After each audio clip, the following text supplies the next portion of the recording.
Hi guys, good morning no. So isang panibagong araw naman dito sa tindahan sa pagninegosyo.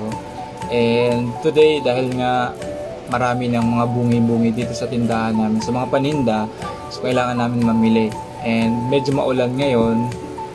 Kung titingnan nyo, ayan, mga dami ng bungi lalong-lalo na sa mga kape, sa mga instant coffee kasi mabenta siya pag tag-ulan. And kahit umuulan, kailangan namin umalis talaga kasi para mamili dahil sayang din yung magiging benta kasi for sure mamaya niyan pagkabandang hapon or gabi hanggang kinabukas ng umaga marami ang bibili niya ng mga kape kasi malamig, no? So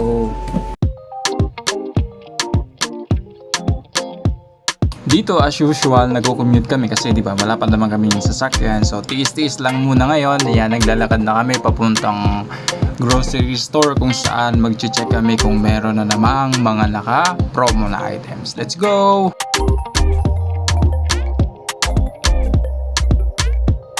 Yan guys, every time na pumupunta kami dito sa lugar na yan, dyan kami bumibili ng kakanin. Sobrang sarap dyan.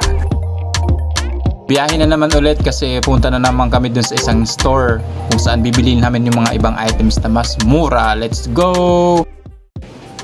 Kanina nga, kapag lumalabas kami, namimili, nag-iikot-ikot din kami sa mga ibang tindahan. Titingin kami ng may mga promo sila, may mga offer, may mga buy one take one kasi pinapromo din namin ito sa tindahan namin. So kanina meron ako nakita na biscuits, no, na naka-promo siya. So binili ko dahil ipopromo ko din dito sa tindahan dahil ang sadya talaga namin doon una is yung mga junk foods or mga chicheria na pinapromo namin dito. Since wala na, antay na lang ulit kami sa mga susunod na araw.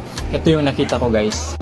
So bale, ito yung nakita kong biscuits. So 75 pesos yung isang pack niyan, original price. Pero naka buy one take one siya. 75 pesos dalawa na yan. So bumili ako ng 8 piraso. Ipopromo ko yan kasi yung budget ko para sa isang item na pinapaikot-ikot ko, ito lang yung pera na kinaya niya. So nag-try out lang din ako magiging mabenta to. So kapag okay siya at meron pa dun sa binila namin, kukuha ulit ako. Ito na pala guys yung napamili namin. Ayan, paramihan lang. Hindi, actually marami akong lista nakalagay sa listahan kaso may mga nabili ako na mas mamura kaya binili ko na mga kape yan, gatas, mga juice. So itong Milo 99 lang siya, nakatipid ako ng 3 pesos, so kaya binili ko na siya. So ayan, mamaya di-display ko na to. Syempre as usual, pagdating sa bahay sa amin sa tindahan, ayusin agad yung mga paninda, lalagyan ng presyo, pipilas-pilasin, isasabit, magdi-display para ready na lahat na pag dumami ang customers, hindi na mahirapan magpilas. Kanina ko nakita ninyo, galing kami sa isang store, grocery store, lilipat sa isang grocery store kasi tinitingnan namin yung mas pinakamababang presyo na ina-offer nila sa paninda. Syempre kung saan mas mababa, doon ka kukuha.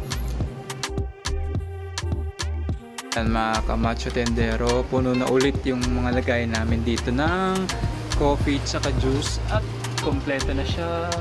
Yan, kasi mas maganda tingnan ng tindahan kapag kompleto. And this is your Macho Tendero. Follow for more guys!